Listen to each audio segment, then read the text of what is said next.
قرآن پاک کی ایک آیت ہم سب کے ذہنوں میں نقش ہے، ان اللہ مع الصابرین، بے شک اللہ صبر کرنے والوں کے ساتھ ہے۔ جی بالکل۔ ہم اسے مشکل وقت میں ایک دوسرے کو یاد بھی دلاتے ہیں، ایک طرح کی تسلی کے طور پر۔ لیکن سچ پوچھیں، کیا ہم نے کبھی اس پر گہرائی سے غور کیا ہے؟ کس لحاظ سے؟ یعنی یہ وعدہ تو کائنات کے مالک کا ہے، لیکن کیا ہماری زندگیوں میں اس کی جھلک نظر آتی ہے؟ ایسا کیوں لگتا ہے کہ ایک طرف یہ عظیم وعدہ ہے اور دوسری طرف ہماری اجتماعی حالت، اور دونوں میں ایک بہت بڑا فاصلہ ہے؟ اور یہی وہ سوال ہے جو آج کی ہماری گفتگو کی بنیاد ہے۔ ہاں، ہمارے پاس ڈاکٹر مقصود الحسن عظیمی کی کتاب قرآن اور لاشعور سے کچھ اہم نکات ہیں۔ اچھا۔ اور یہ کتاب اس فاصلے کی ایک بہت ہی، آپ کہیں کہ غیر متوقع وجہ بتاتی ہے۔ کتاب کا کہنا ہے کہ اصل مسئلہ صرف قرآن سے دوری نہیں، بلکہ اس سے بھی گہرا ہے۔ اس سے بھی گہرا؟ جی، مسئلہ یہ ہے کہ ہمیں قرآن کے الفاظ کے معنی اپنی سہولت کے مطابق، اپنی زبان کے رائج تصورات کے مطابق طے کر لیے ہیں، اور وہ تصورات اکثر قرآن کی اصل روح سے بالکل الٹ ہیں۔ یعنی ہم قرآن پڑھ تو رہے ہیں، لیکن اسے سمجھنے کے لیے جو ڈکشنری استعمال کر رہے ہیں وہ غلط ہے۔ یہ تو واقعی چونکا دینے والی بات ہے۔ بالکل۔ کتاب میں ایک جگہ لکھا ہے کہ امت مسلمہ کا موجودہ مقام ہمارے اپنے اعمال کا نتیجہ ہے۔ یہ بات تو ہم سنتے آئے ہیں، لیکن وہ آگے یہ بھی کہتے ہیں کہ ہمارے اعمال کی بنیاد ہمارے تصورات پر ہوتی ہے۔ صحیح۔ اگر ہماری بنیاد ہی ٹیڑھی ہو، ہمارے تصورات ہی حقیقت سے دور ہوں، تو اعمال کے نتائج مثبت کیسے نکل سکتے ہیں؟ یہ تو ایسا ہے جیسے کوئی غلط نقشہ لے کر صحیح منزل پر پہنچنے کی ضد کر رہا ہو۔ بالکل یہی بات ہے، اور کتاب اس مسئلے کا حل بھی بتاتی ہے، جو کسی اور میں نہیں بلکہ ہر فرد کے اپنے اندر ہے۔ وہ کیسے؟ حل یہ ہے کہ ہر شخص قرآن کو خود سمجھنے کی کوشش کرے، اس طرح جیسے اسے سمجھنے کا حق ہے۔ کتاب کا موقف ہے کہ جب قرآن کے درست مفاہیم عام ہوں گے تو وہم، غلط عقائد اور تہمت پرستی کی جڑیں خود بخود کٹ جائیں گی۔ صحیح۔ اور ہمارے اعمال قرآنی تعلیمات کے سانچے میں ڈلتے جائیں گے۔ اس میں زبان کا کردار کتنا اہم ہے؟ کتاب میں ایک بڑی دلچسپ مثال دی گئی ہے۔ جی، وہ زبان کی تبدیلی والی؟ جی، کہ جب کوئی لفظ ایک زبان سے دوسری میں جاتا ہے تو اپنے ساتھ پورا ثقافتی اور تصوراتی سامان لے کر نہیں جاتا۔ جیسے ہم اردو میں کہتے ہیں چائے چلے گی؟ جی ہاں۔ یا کسی دوست سے پوچھتے ہیں تاش کا موڈ ہے؟ اب نہ تو چائے کہیں چل کر جاتی ہے اور نہ ہی تاش کا کوئی اپنا مزاج ہوتا ہے، لیکن ہم مطلب سمجھ جاتے ہیں۔ بالکل، کیونکہ یہ ہمارے محاورے ہیں۔ کتاب کہتی ہے کہ ہم نے قرآنی الفاظ کے ساتھ بھی یہی کیا ہے۔ ہم نے انہیں ان کے عربی کے وسیع پس منظر میں نہیں بلکہ اردو کے محدود محاوروں میں سمجھنا شروع کر دیا ہے۔ اور یہی وہ بنیادی نقطہ ہے جہاں سے خرابی شروع ہوتی ہے۔ جی، تو آئیے اسی سلسلے میں سب سے پہلے اس لفظ کو دیکھتے ہیں جس سے آپ نے گفتگو کا آغاز کیا، صبر۔ صبر، جی بالکل۔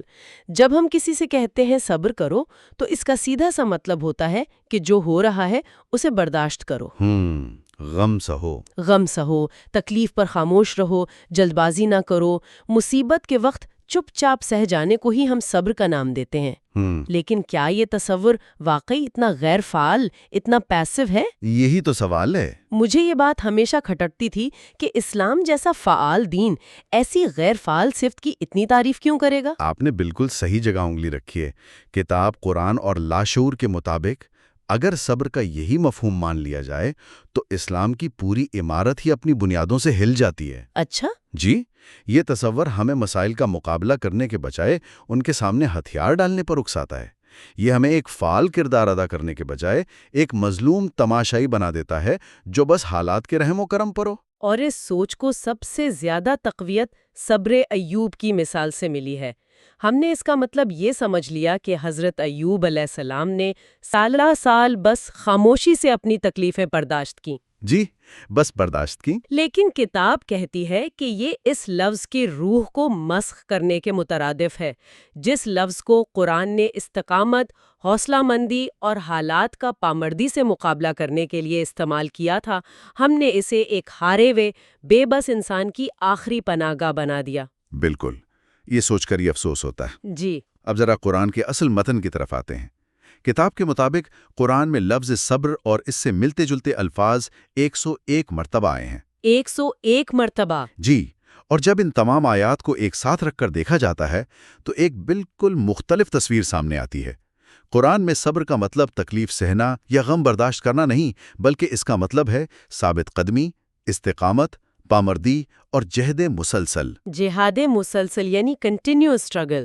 جی، یعنی اپنے مقصد پر ڈٹے رہنا، چاہے حالات کتنی ہی ناموافق کیوں نہ ہوں، اور منزل تک پہنچنے کے لیے مسلسل کوشش کرتے رہنا۔ اچھا، تو جب قرآن کہتا ہے کہ حضرت ایوب، حضرت ادریس اور حضرت اسماعیل صبر کرنے والوں میں سے تھے، تو اس کا مطلب یہ نہیں تھا کہ وہ صرف برداشت کر رہے تھے، نہیں، بالکل نہیں۔ بلکہ یہ تھا کہ وہ اپنے مشن پر، اپنی ذمہ داریوں پر ہر حال میں ڈٹے ہوئے تھے، اور تمام اولو العزم رسولوں کے لیے بھی یہی کہا گیا۔ یہ تو پورے تصور کو 180 ڈگری پر گھما دیتا ہے۔ بالکل۔ یہ کوئی مجبوری کی حالت نہیں، بلکہ ایک فعال اور انتہائی طاقتور صفت ہے۔ یہ تو انتخاب ہے۔ اب اسی نئے مفہوم کے ساتھ اس آیت کو دوبارہ دیکھیں۔ ان اللہ مع الصابرین، اللہ کا ساتھ کس کے لیے ہے؟ کیا ان لوگوں کے لیے جو مصیبت آنے پر منہ سر لپیٹ کر بیٹھ جائیں اور قسمت کو کوسیں؟ یا ان لوگوں کے لیے جو مسائل کی آنکھوں میں آنکھیں ڈال کر ان کا حل تلاش کرنے کے لیے ثابت قدمی سے جدوجہد کرتے ہیں؟ جواب تو بالکل واضح ہو جاتا ہے۔ جی، اللہ کی مدد اور معیت ان لوگوں کے لیے ہے جو فعال ہو کر کوشش کرتے ہیں، جو ہار نہیں مانتے۔ کتاب میں خواجہ شمس الدین عظیمی صاحب کا ایک قول نقل کیا گیا ہے جو اس ساری بحث کو ایک نئی اور بھی حیران کن جہت دیتا ہے۔ جی، وہ فرماتے ہیں، جس انسان میں صبر کی کیفیت پیدا ہو جاتی ہے وہ ہمیشہ خوش رہتا ہے۔ یہ کیسے ممکن ہے؟ ہم تو صبر کو دکھ، تکلیف اور برداشت سے جوڑتے ہیں، وہ اسے خوشی سے جوڑ رہے ہیں۔ یہ ایک تضاد لگتا ہے نا؟ جی بالکل، جد و جہد اور مسلسل کوشش میں خوشی کہاں سے آ گئی؟ یہ تضاد نہیں، بلکہ ایک گہرا تعلق ہے۔ کتاب اس کی وضاحت یوں کرتی ہے کہ جب انسان اپنے مقصد کے لیے ثابت قدمی سے، یعنی صبر سے کوشش کرتا ہے، تو اسے آہستہ آہستہ یہ احساس ہونے لگتا ہے کہ وہ اکیلا نہیں ہے۔ اچھا۔ اسے اللہ کی معیت کا، اس کے ساتھ ہونے کا شعور ملتا ہے، اور جس شخص کو یہ احساس ہو جائے کہ اس کائنات کا خالق اور مالک اس کی جد و جہد میں اس کے ساتھ ہے، اس سے زیادہ خوش اور پرسکون بھلا کون ہو سکتا ہے؟ صحیح۔ لیکن صبر کی اس کیفیت اور اس سے ملنے والی خوشی کو مکمل طور پر سمجھنے کے لیے ہمیں ایک اور لفظ کے حقیقی معنی کو سمجھنا ہوگا جو اس سے جڑا ہوا ہے، اور وہ ہے شکر۔ جی، شکر۔ یہ بہت دلچسپ ربط ہے، یعنی صبر صرف دانت پینچ کر برداشت کرنا نہیں، بلکہ کچھ کرتے رہنا ہے، اور شاید وہ کچھ کرنا ہی شکر سے جڑا ہے۔ بالکل۔ لیکن کتاب کہتی ہے کہ شکر کا حال تو صبر سے بھی زیادہ خراب ہے۔ یہ بات مجھے سمجھ نہیں آئی۔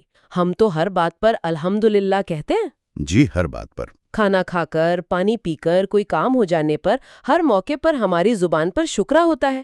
پھر قرآن یہ کیوں کہتا ہے کہ ما تشکرون الا قلیلا، یعنی تم میں سے شکر کرنے والے بہت تھوڑے ہیں؟ یہی تو سوال ہے۔ اگر ہم سب اتنا شکر ادا کرتے ہیں تو اللہ یہ کیوں کہہ رہا ہے کہ بہت کم لوگ کرتے ہیں؟ یہ تضاد اس لیے پیدا ہوتا ہے کہ ہم نے شکر کو بھی صبر کی طرح صرف ایک زبانی عمل سمجھ لیا ہے، چند الفاظ ادا کر دیے اور سمجھا کہ حق ادا ہو گیا۔ صحیح۔ کتاب قرآن اور لاشعور کے مطابق شکر کا اصلی قرآنی مفہوم اللہ کی دی ہوئی صلاحیتوں، نعمتوں اور وسائل کو عملی طور پر بھرپور طریقے سے استعمال میں لانا ہے۔ عملی طور پر؟ جی، یہ ایک عملی فعل ہے، صرف ایک زبانی دعویٰ نہیں، یہ ایکشن ہے، صرف ایکنالجمنٹ نہیں۔ واہ، یہ تو بالکل ایک نیا زاویہ ہے۔ مطلب اگر کسی کو اچھی آواز ملی ہے تو اس کا شکر صرف الحمدللہ کہنا نہیں، بلکہ اس آواز کو اچھے کام کے لیے استعمال کرنا ہے۔ بالکل۔ اور اگر کسی کو علم ملا ہے تو اس کا شکر اس علم کو پھیلانا ہے۔ کتاب میں حضرت لقمان اور حضرت سلیمان علیہ السلام کی مثالیں دی گئی ہیں۔ جی، قرآن کہتا ہے کہ ہم نے لقمان کو حکمت عطا کی تاکہ وہ شکر ادا کریں۔ تو کیا اس کا مطلب یہ تھا کہ وہ کسی کونے میں بیٹھ کر بس تسبیح پر یا اللہ تیرا شکر کا ورد کرتے رہتے؟ یہ تو ان کی حکمت کی توہین ہوتی۔ بالکل نہیں۔ ان آیات کا حقیقی مطلب یہ ہے کہ حضرت لقمان نے اپنی حکمت کو لوگوں کی رہنمائی کے لیے استعمال کیا، اور حضرت سلیمان نے اپنے علم اور اختیار کو ایک بہترین اور منصفانہ نظام قائم کرنے کے لیے استعمال کیا۔ یہی ان کا عملی شکر تھا۔ اچھا، کتاب کے مطابق اگر وہ اللہ کی دی ہوئی ان عظیم صلاحیتوں کو استعمال نہ کرتے تو یہ شکر نہیں بلکہ کفران نعمت ہوتا، یعنی اللہ کی عطا کا، اس کی نعمت کا عملی طور پر انکار۔ ایک منٹ، یعنی اپنی صلاحیت کا بھرپور استعمال نہ کرنا صرف سستی یا کاہلی نہیں بلکہ اللہ کی عطا کا عملی انکار ہے؟ جی، یہی مطلب ہے۔ یہ تو بہت گہری اور سنگین بات ہے۔ اس کا مطلب تو یہ ہوا کہ ہم میں سے ہر شخص کو جو بھی صلاحیت ملی ہے، چاہے وہ لکھنے کی ہو، بولنے کی ہو، حساب کتاب کی ہو یا کسی کی مدد کرنے کی ہو، کوئی بھی صلاحیت اس کا بھرپور استعمال کرنا ہی دراصل شکر ادا کرنا ہے، اور جو ایسا نہیں کرتا وہ ناشکری کر رہا ہے، چاہے وہ دن میں 1000 بار الحمدللہ کہے۔ جی، اور کتاب اس میں ایک اور باریک نکتے کی طرف توجہ دلاتی ہے۔ اللہ تعالیٰ یہ نہیں فرما رہا کہ ہم نے انہیں علم و حکمت عطا کی تاکہ وہ شکر کریں، بلکہ فرما رہا ہے کہ انہوں نے شکر ادا کیا۔ اس سے یہ ثابت ہوتا ہے کہ صلاحیت عطا کرنا اللہ کا کام ہے، لیکن اس صلاحیت کو صحیح اور مناسب انداز میں استعمال کرنا، یعنی شکر ادا کرنا، یہ انسان کا فریضہ ہے۔ صحیح۔ اور جب قرآن کہتا ہے کہ تم میں سے شکر کرنے والے بہت تھوڑے ہیں، تو اس کا مطلب ہے کہ اکثر انسان اپنی صلاحیتوں کا بہت ہی قلیل حصہ استعمال کرتے ہیں یا انہیں غلط جگہ استعمال کرتے ہیں۔ اب صبر اور خوشی کا تعلق سمجھ میں آ رہا ہے۔ صبر یعنی اپنی صلاحیتوں کو استعمال کرنے کی جد و جہد میں ثابت قدم رہنا، اور شکر یعنی ان صلاحیتوں کو بھرپور طریقے سے استعمال کرنا۔ یہ دونوں لازم و ملزوم ہیں۔ اس نقطہ نظر سے تو زندگی کو دیکھنے کا پورا انداز ہی بدل جاتا ہے۔ جی بالکل۔ یہ سمجھنے کے بعد مجھے یہ خیال آ رہا ہے کہ اگر ہم نے صبر اور شکر جیسے بنیادی الفاظ کے معنی ہی بدل ڈالے تو اور کتنے الفاظ ہوں گے جن کے ساتھ ہم نے یہی کیا ہوگا؟ یہ ایک بہت اہم سوال ہے اور کتاب اس پر بھی بات کرتی ہے۔ مولانا عبد الماجد دریابادی کا حوالہ دیتے ہوئے بتایا گیا ہے کہ یہ مسئلہ صرف ان 2 الفاظ تک محدود نہیں ہے۔ اچھا؟ مثال کے طور پر لفظ وسیلہ کو لے لیں۔ ہاں، وسیلہ۔ اردو میں تو ہم اسے ذریعہ یا سہارا کے معنوں میں استعمال کرتے ہیں، فلاں شخص میرا وسیلہ بنا وغیرہ۔ جی، لیکن کتاب کے مطابق سورۃ المائدہ کی آیت 35 میں جہاں کہا گیا ہے وَابْتَغُوا إِلَيْهِ الْوَسِيلَةَ، وہاں عربی لغت اور تمام بڑے مفسرین کے نزدیک اس کا مطلب قرب یا نزدیکی ہے۔ قرب یعنی کلوزنس۔ جی، کلوزنس، یعنی اللہ کا قرب تلاش کرو، ایسے کام کرو جن سے تم اس کے قریب ہو جاؤ۔ لیکن ہمارے ہاں لوگوں نے عربی کے قرب کو اردو کا ذریعہ سمجھ لیا۔ اس ایک لفظ کے ترجمے کی غلطی نے سوچ کا پورا دھارا بدل دیا۔ لوگوں نے براہ راست اللہ کا قرب حاصل کرنے کی کوشش کے بجائے ذرائع اور واسطے تلاش کرنا شروع کر دیے۔ یہ تو بہت بڑی تبدیلی ہے، یعنی ایک آیت جو براہ راست تعلق قائم کرنے کا کہہ رہی تھی، ہم نے اس کا مطلب یہ سمجھ لیا کہ تعلق کسی کے ذریعے ہی قائم ہو سکتا ہے۔ بالکل۔ اسی طرح ایک اور لفظ ہے جو بہت غلط سمجھا جاتا ہے، جہاد۔ ہمارے ذہنوں میں تو اس کا ایک ہی مطلب آتا ہے، جنگ یا قتال، جبکہ یہ اس کے مفہوم کا صرف ایک چھوٹا سا حصہ ہے۔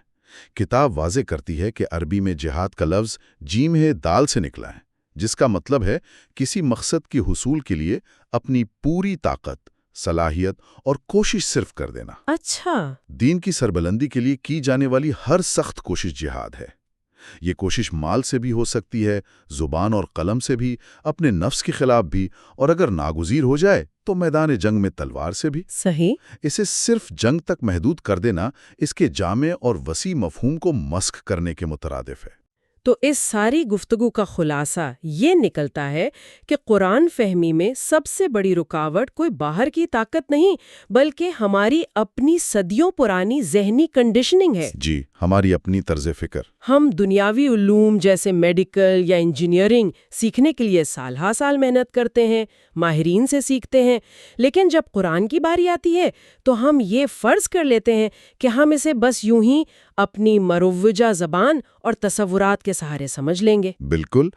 کتاب کے مطابق ہم اس پر اتنی محنت نہیں کرتے جتنی یہ کلام ہم سے تقاضا کرتا ہے۔ صحیح۔ اور اب ہم واپس اس نقطے پر آتے ہیں جہاں سے بات شروع ہوئی تھی، خوشی اور اطمینان۔ جی۔ کتاب میں خواجہ شمس الدین عظیمی کے حوالے سے جو بات کی گئی ہے وہ پوری طرح واضح ہو جاتی ہے۔ جو لوگ اللہ کی دی ہوئی صلاحیتوں کو بھرپور استعمال کرتے ہیں، یعنی شکر ادا کرتے ہیں، اور اس کوشش میں آنے والی مشکلات پر ثابت قدم رہتے ہیں، یعنی صبر کرتے ہیں، جی، تو اللہ تعالیٰ انہیں اپنی معیت کا احساس دلاتا ہے۔ جس فرد کے ذہن میں یہ شعور بیدار ہو جائے کہ کائنات کا مالک ہر قدم پر اس کے ساتھ ہے، اس کی رہنمائی کر رہا ہے، وہ کیسے ناخوش یا بے سکون رہ سکتا ہے؟ بالکل۔ حقیقی خوشی اور طمانینت اسی احساس کا نام ہے۔ یعنی خوشی کوئی ایسی چیز نہیں جو باہر سے ملتی ہے، بلکہ یہ اس اندرونی احساس کا نتیجہ ہے جو صحیح جدوجہد سے پیدا ہوتا ہے۔ جی، کتاب کا حتمی پیغام بہت طاقتور ہے۔ ہو سکتا ہے کہ قرآن کی درست تفہیم سے کسی کو فوری طور پر کوئی دنیاوی نوکری یا فائدہ نہ ملے، لیکن اس سے خوشی اور سکون قلب کی ضمانت ضرور مل سکتی ہے۔ بالکل۔ جب آپ کسی بات کو صحیح طرح سمجھتے ہیں تو ایک ذہنی خوشی حاصل ہوتی ہے، اور جب اس سمجھ کے مطابق عمل کرتے ہیں تو وہ خوشی ایک گہرے روحانی سکون میں بدل جاتی ہے۔ اور یہ ایک ایسا سفر ہے جو انسان کو اندر سے بدل دیتا ہے۔ یہ محض ایک علمی بحث نہیں بلکہ عملی زندگی میں انقلاب لانے کا ایک مکمل روڈ میپ ہے۔ واقعی کتاب قرآن اور لاشعور یہ واضح کرتی ہے کہ چند الفاظ کا صحیح مفہوم ہماری زندگی کے پورے نقطہ نظر کو، ہمارے پورے ورلڈ ویو کو بدل سکتا ہے۔ جی، یہاں ہمارے سامعین کے لیے سوچنے کی بات یہ ہے کہ اگر صبر، شکر، وسیلہ اور جہاد جیسے بنیادی تصورات کے معنی وقت اور زمانے کے سفر میں اس قدر بدل سکتے ہیں، تو ایسے اور کتنے تصورات ہوں گے جنہیں ہم غلط سمجھ کر ان پر عمل پیرا ہیں۔ اور یہ تبدیل شدہ معنی آج ہماری اجتماعی سوچ، ہمارے فیصلوں اور ہمارے اعمال پر کس طرح اثر انداز ہو رہے ہیں۔